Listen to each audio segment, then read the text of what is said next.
Ya guys, ya kita kali ini akan bahas terkait percabangan ya. Jadi bisa buka di blog Think Studio. Di situ udah ada sedikit penjelasan sih terkait percabangan. Jadi percabangan itu merupakan pemilihan teman yang akan dieksekusi. Jadi dia tuh mengarahkan kondisi lah suatu proses gitu, mengarahkan tujuan suatu proses lah ada. Nah, jadi di sini ada contoh. Jadi sebenarnya di Python itu ada if else, ada percabangan if else else. Nah, jadi yang pertama kita coba aja eh, untuk buat program untuk yang if ya. Nah, jadi contoh di apa namanya di flowchart ini itu mulai, kemudian belanja lebih dari 20.000.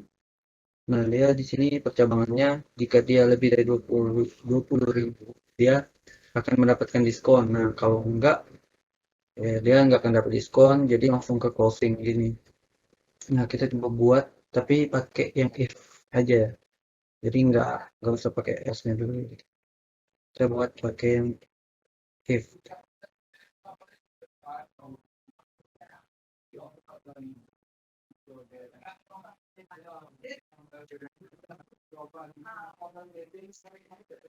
Nah, ya, yang pertama tadi kan terkait dengan belanja lebih dari 20.000.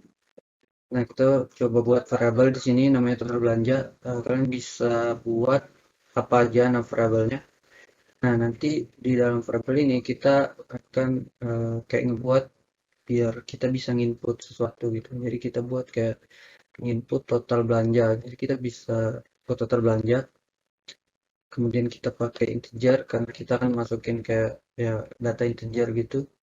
Nah, kemudian kita buat percabangannya. Jadi if total belanja lebih besar dari 20.000, nah dia akan masuk ke jika kondisi ini benar, maka dia akan masuk ke selamat Anda mendapatkan diskon atau kondisi yang ini atau jawaban yang ini ya. Nah, kemudian jika dia tidak lebih besar, sebenarnya jawabannya nggak ada. Tapi karena di sini kita ada kayak print ini, maka ini bakal tetap di print walaupun kondisi ini benar atau enggak. Jadi ibaratnya biar sesuai aja lah sama flowchart ini. Kita coba running ya. Nah, kita masukin 30.000. Kita coba 30.000. Nah, dia akan menampilkan perintah dari total belanja karena eh, angka yang kita masukkan itu sudah memenuhi dari kondisi yang kita buat tadi. Misal kita masukin di bawah dari 20.000 gitu. Misal 10.000. 10.000. Nah, dia tidak akan menampilkan perintah di dalam kondisi. Karena kondisi yang kita buat itu tidak memenuhi, gitu. Tidak terpenuhi. Dia 10.000, ini dia mintanya 20.000 gitu. Ini malah 20.000. Jadi seperti ini outputnya. Nah, kemudian kita coba untuk lanjut ke yang if else. Nah, jadi dari flowchart yang tadi kita coba buat yang if else-nya dari sini. Nah, pada sebelum itu kita coba dulu yang ini ya. Jadi ada kita buat variabel A yang menjadi 20, B 10 gitu.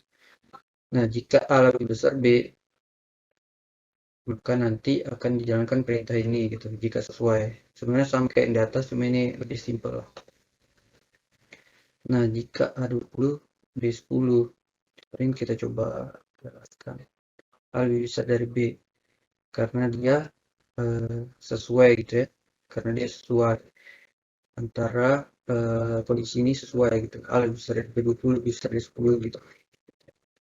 Kemudian kalau kita coba ganti gitu, misal B-nya yang lebih besar, nah dia tidak akan menampilkan apa-apa gitu. Makanya kita perlu mempelajari percabangan selanjutnya yaitu if else gitu. If else. Nah, di if else ini kita coba langsung aja ya sama flowchart yang ini. Nah, jadi kalau di if else kita bisa nambahin kondisi kayak negasi lah gitu. kayak kecualinya, kayak jika kondisi ini tidak terpenuhi lah. Nah, jadi sama kayak tadi, sekarang kita tambahkan kondisi apa, masukan atau perintah lah di bawah dari total belanja. Jadi jika kondisi ini terpenuhi, maka dia akan melakukan dua perintah ini. Jika tidak terpenuhi, nah dia akan menjalankan perintah ini saja. Coba caranya kita masukkan 50.000. Nah, hasilnya karena sesuai kondisi ini, maka dia akan menjalankan dua perintah ini. Jika dia tidak sesuai dengan kondisi, nah dia akan menjalankan perintah di else ini.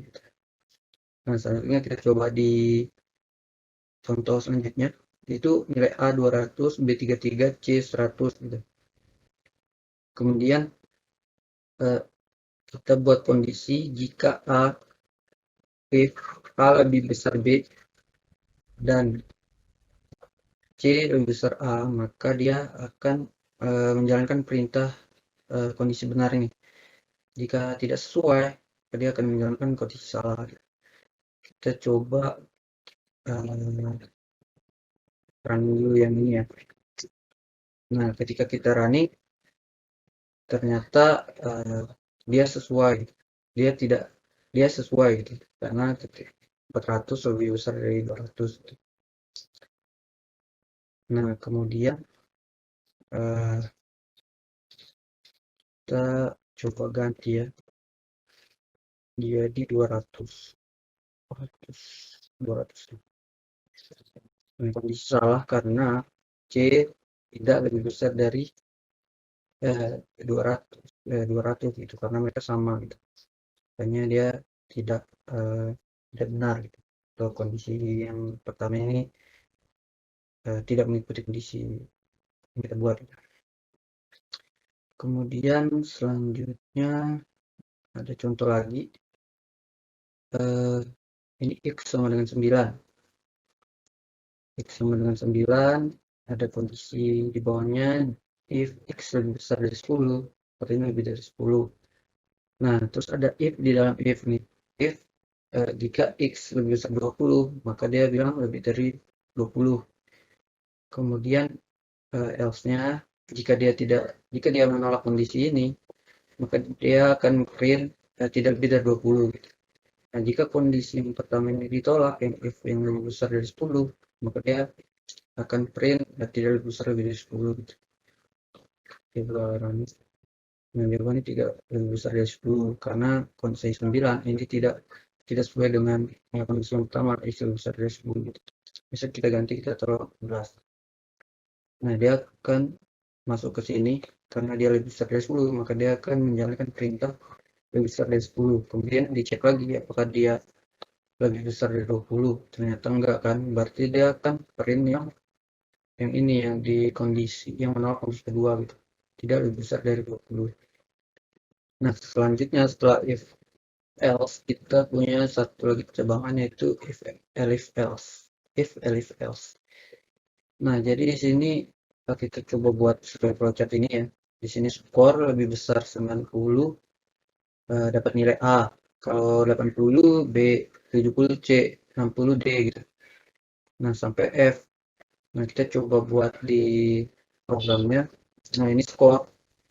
Kemudian kita kan akan menginput nilai kan. Jadi kita buat integer input gini untuk masukkan nilai. Kemudian kita mulai percabangannya jika skor 90 sama dengan 90, besar sama dengan 90, nilainya A, elif. Nah, di sini penggunaan elifnya. Elif skor lebih besar dengan 80, nilainya B gitu. Elif lagi. Jadi dia bisa banyak gini dipakai. Kemudian di terakhir kita pakai else untuk selain nilai ini nanti nilainya F gitu. Jika dia tidak memenuhi kondisi ini di bawah 50 gitu. Kemudian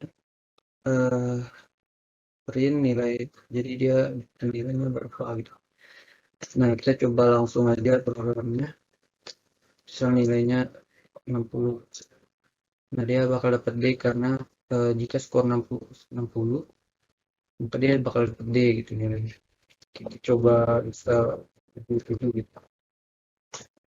Nah, nilainya bakal C karena 77 itu lebih besar atau sama dengan 70. Nah, itu.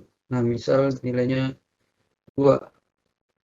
Nah, dia F karena 2 tuh nggak masuk dalam kondisi ini juga gitu, else. Selain dari kondisi yang kita buat gitu. Di bawah dari nilai 50. Maka dia otomatis bakal F.